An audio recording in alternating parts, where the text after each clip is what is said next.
नमस्कार साथियों, स्वागत है आपका महेंद्रा क्लासेस के अंदर। हम पढ़ने जा रहे हैं राजस्थान का भूगोल। राजस्थान के भूगोल के हमने 2 पार्ट पूरे किए, परिचय और उसके भौतिक प्रदेश।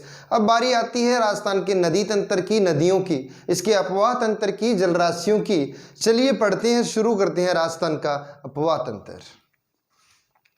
साथियों, राजस्थान का अपवाह तंत्र पढ़ें उससे पहले हमें अपवाह का जानकारी होनी जरूरी है। आखिर किसे कहते हैं अपवाह? यदि एक निश्चित जो जलराशि है, एक बड़ी जलराशि है, वो एक निश्चित दिशा के अंदर, एक निश्चित ढाल के अंदर आगे बह रही है। जैसे गंगा अपना उद्गम करने के बाद धीरे धीरे आगे बढ़ती है और जाके गिरती है बंगाल की खाड़ी में। जैसे जो सिंधु नदी है वो निकलती है हिमालयी क्षेत्र से और जाकर के गिरती है पाकिस्तान से होते हुए कहाँ पर, अरब सागर के अंदर। तो ये जो एक निश्चित दिशा के अंदर एक बड़ी जलराशि का बहना है, इसे क्या कहते हैं? अपवाह कहते हैं। निश्चित दिशा में किसी बड़ी जलराशि का एक निश्चित दिशा में अपवाह होना, प्रवाह होना, किसी बड़ी जलराशि का निश्चित दिशा में बहना, बढ़ना क्या कहलाता है? ही अपवाह कहलाता है। गंगा नदी का अपवाह, सिंधु का अपवाह, सतलज का अपवाह। अब अगर बात करें आखिर अपवाह तंत्र क्या होता है, स्वाभाविक सी बात है, यदि एक नदी निश्चित दिशा के अंदर बह रही है, उसके अंदर अन्य नदियां भी आके गिरने लगती है, तो एक सिस्टम बनता है, एक जाल बनता है, इसी को कहते हैं अपवाह तंत्र।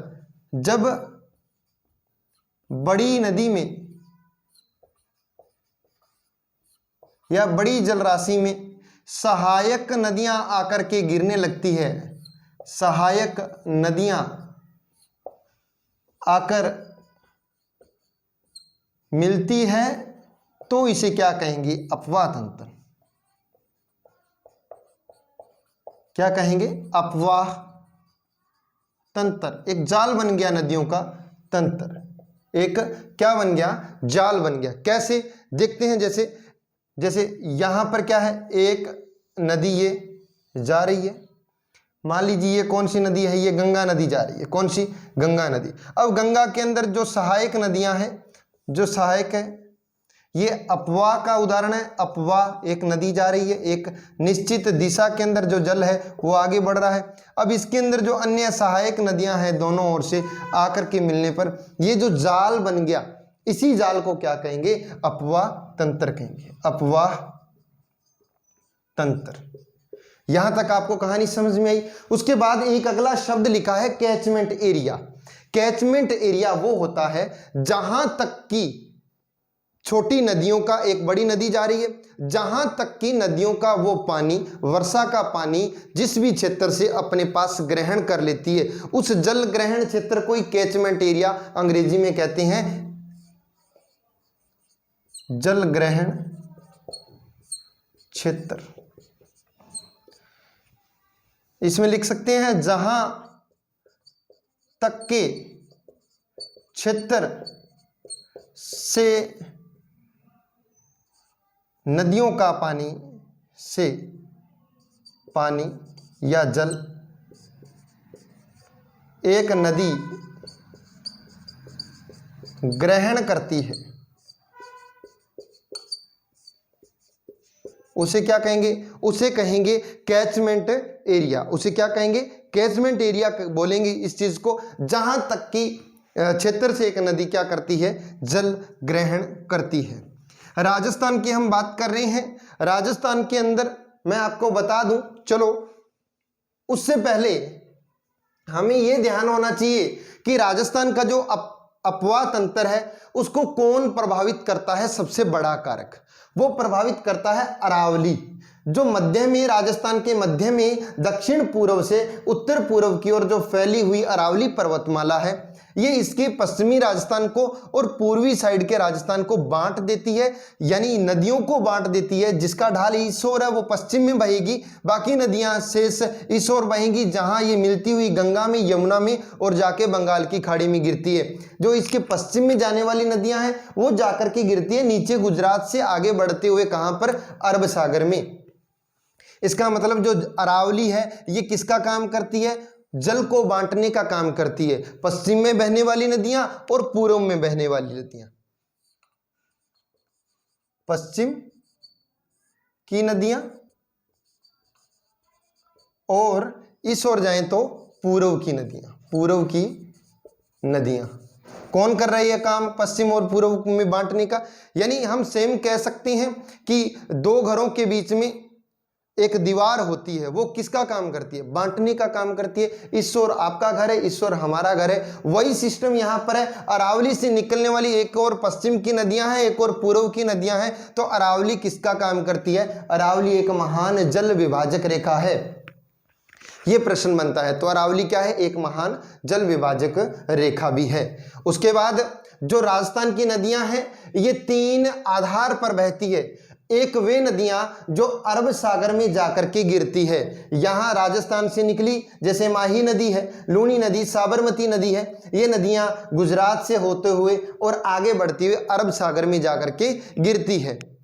इस ओर कौन सा है? अरब सागर है गुजरात के नीचे, इन्हें कहेंगे अरब सागर में गिरने वाली नदियां। दूसरी ओर यहां से चंबल नदी आगे बढ़ रही है, यहां ऊपर से बीच में से बनास नदी आगे बढ़ रही है, बाणगंगा नदी आगे बढ़ रही है, और ये सारी की सारी कहां जा रही है? यमुना में मिलती हुई गंगा नदी के अंदर मिलती है, और लास्ट में जाकर के ये गिरती है पश्चिम बंगाल में, बंगाल की खाड़ी में गिरती है।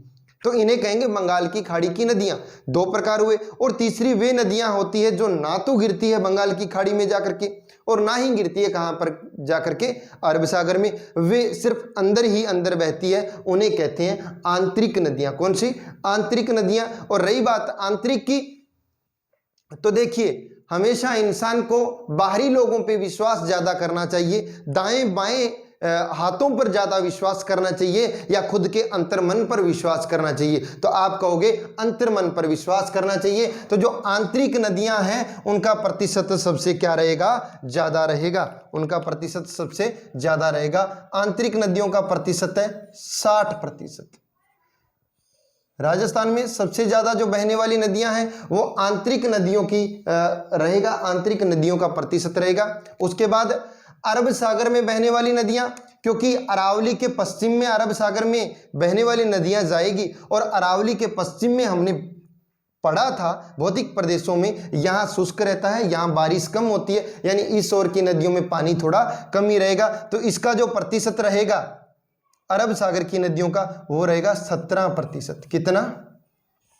17%। बच गया 23%। वो किसके पास रहेगा? 23% का जो क्षेत्र रहेगा वो रहेगा बंगाल की खाड़ी में जाने वाली नदियों के हिस्से में। 17, 60 और 23% आंतरिक अंतर्मन का भार सबसे ज्यादा होता है, तो इसकी जो रहेगी 60%। अब साथियों प्रश्न ये बनता है कि निम्न में से कौन सी आंतरिक है, कौन सी अरब सागर की शाखा की है, और कौन सी है बंगाल की खाड़ी में जाने वाली? इसके ऊपर प्रश्न अक्सर पूछा जाता है। 4 ऑप्शन दे दिए और उसमें से एक ऐसी होगी जो कौन सी बंगाल की खाड़ी में जाने वाली नहीं होगी, और हमें देखेंगे पूछेंगे कि कौन सी बंगाल की खाड़ी में नहीं जा रही। तो अपने आंतरिक नदियों की यदि हम एक लिस्ट बना लें, अरब सागर की यदि हम एक लिस्ट बना ले, और बंगाल की खाड़ी की यदि हम एक लिस्ट बना ले, वो भी ट्रिक के साथ, तो शायद एक प्रश्न तो हमारा यहीं पे पक्का हो जाएगा। चलिए देखते हैं आंतरिक नदियों के लिए कोई ट्रिक बनती है क्या? जी हां, आंतरिक नदियां। आंतरिक नदियों के मैंने जो आपके लिए ट्रिक बनाई है वो बनाई है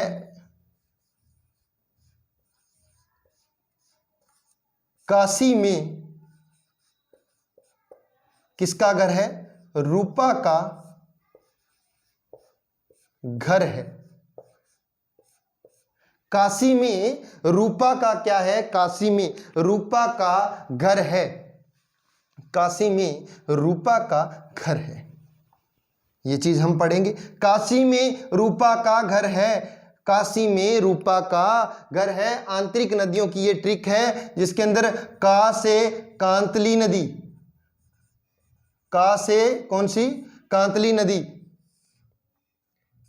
काशी, उसके बाद काशी, कांतली, का से कांतली, काशी में रूपा का घर है। में से मेंथा, सा से साबी, काशी में कांतली, साबी, मेंथा, रूपा का घर है।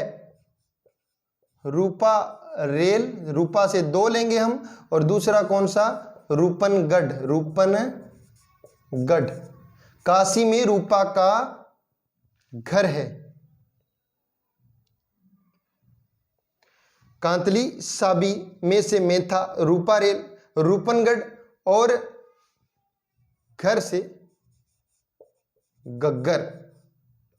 काशी में रूपा का घर है। कांतली, साबी, मेंथा, रूपा रेल, रूपनगढ़ और गग्गर। ये नदियां हैं किसकी, आंतरिक नदियां, आंतरिक नदियों की। काशी में रूपा का घर है, कांतली, साबी, में से मेथरगढ़, मेंथा, रूपा से रूपा रेल और रूपनगढ़, और उसके बाद गग्गर। ये किसकी, आंतरिक नदियां हैं। आंतरिक नदियों में सबसे बड़ी नदी कौन सी है, घग्गर नदी है। इसके बारे में हम आगे चर्चा करेंगे। एक बार इसे उतारिएगा आप।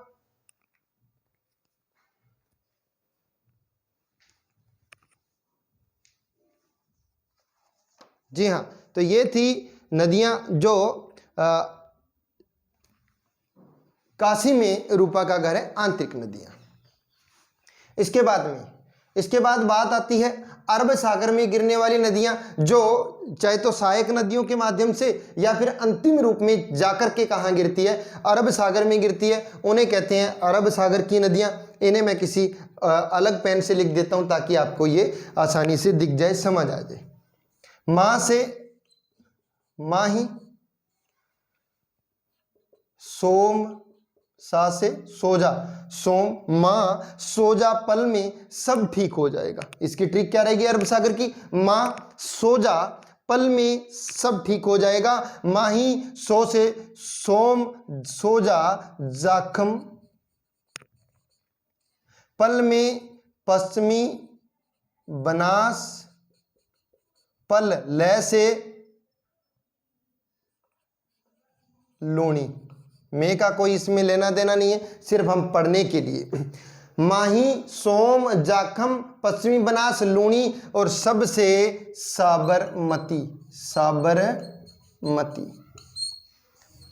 पल में सब ठीक हो जाएगा, इसका भी कोई लेना देना नहीं है। माँ, सोजा, पल में सब ठीक हो जाएगा। माही, सोम, जाखम, पश्चिमी बनास और साबरमती। ये थी अरब सागर में गिरने वाली नदियां। हम दोबारा देखते हैं आंतरिक नदियां। काशी में रूपा का घर, कांतली, साबी, मेंथा, रूपा रेल, रूपनगढ़, गग्गर, काकनी,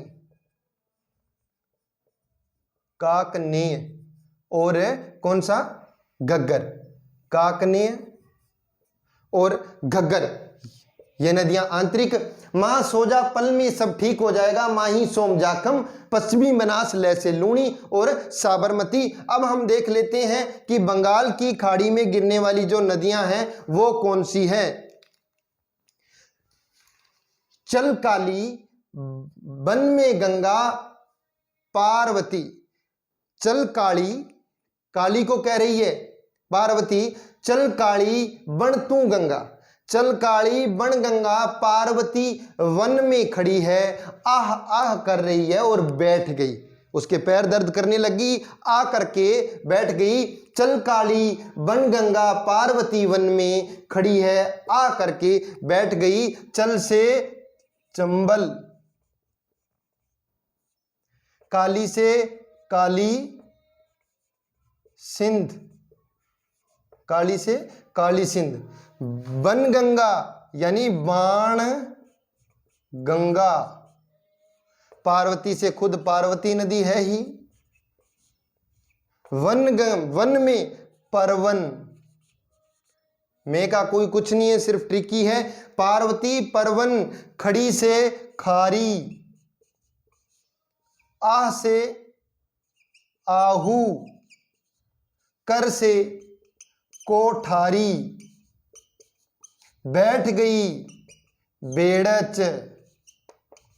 क्या बात है, गई का इसमें कोई सरोकार नहीं है। चल काली बन गंगा, पार्वती वन में खड़ी है, आह करके बैठ गई।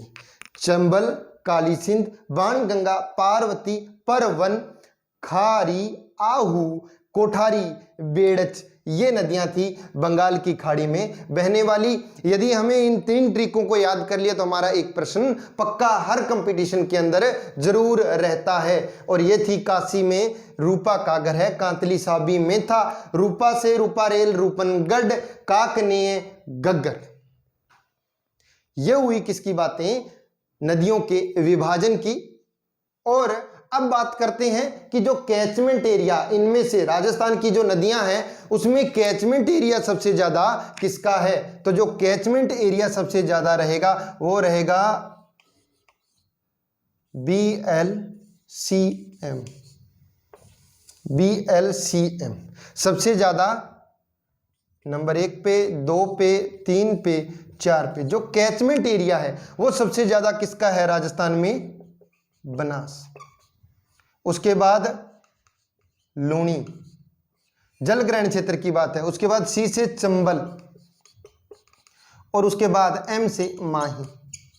ये जल ग्रहण क्षेत्र की प्रश्न कई बार पूछ लिया गया है अब तक। सबसे ज्यादा से कम की ओर जो बनास BLCM लिखा हुआ है, बनास, लूणी, चंबल, माही, ये जल ग्रहण क्षेत्र की बातें हैं। और यदि बात करूं मैं राजस्थान की जो नदियां हैं उसमें सबसे बड़ी नदी कौन सी है प्रतिशत के अनुसार, तो उसकी जो नदियां हैं उसके अंदर एक ट्रिक आपको याद करनी होगी। चल माँ सब देख रहे हैं, चल माँ सब देख रहे हैं का कोई लेना देना नहीं है। चल माँ सब इसका क्या रहेगा, कोड रहेगा।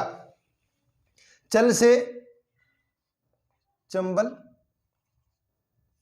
ले से लूणी, माँ से माही, सह से साबरमती और बै से बनास। ये रहेगा क्रम राजस्थान में बहने वाली नदियों का बड़े से छोटे की ओर प्रतिशत में। और उसका जो प्रतिशत है वो है चंबल, कुल राजस्थान की नदियों का जो प्रतिशत है वो 20 पॉइंट में 90% है। इसका आधा कर देंगे 10 और लगभग इसका भी आधा कर देंगे कितना, 10 पॉइंट में 40% लूणी का क्षेत्र है। उसके बाद माही की बात करें, इसका लगभग आधा कर देंगे 4 और इसका दुगना कर देंगे 4 पॉइंट में 80% क्षेत्र किसके पास है, माही नदी के पास है। और साबरमती ये तो पूरा का पूरा 1% है। और बनास के पास 0 पॉइंट में 90% हम बोल दें तो ये है। ये किसके पास है, चंबल, लूणी, माही, बनास। चल माँ चल चंबल, लूणी, माँ, माही सब देख रहे हैं, साबरमती और बै से बनास। इससे हमने क्या किया, याद कर लिया। और ये रहेगा हमारा ट्रिक, साबरमती, बै से बनास, ये ट्रिक रहेगी। चल माँ सब देख रहे हैं, चंबल 20 पॉइंट 90, लूणी 10 पॉइंट में 40, माही 4 पॉइंट में 80, साबरमती 1% और बनास 0 पॉइंट में 90%। ये थी बातें किसकी, राजस्थान के अपवाह तंत्र के परिचय की। इसके बाद हम एक बार अरब सागर, एक बार बंगाल की खाड़ी और एक बार आंतरिक नदियों के हम चैप्टर लेकर के आता हूं अगला। जस्ट आप तैयार रहिएगा, तब तक के लिए शबा खैर, गुड लक, थैंक यू।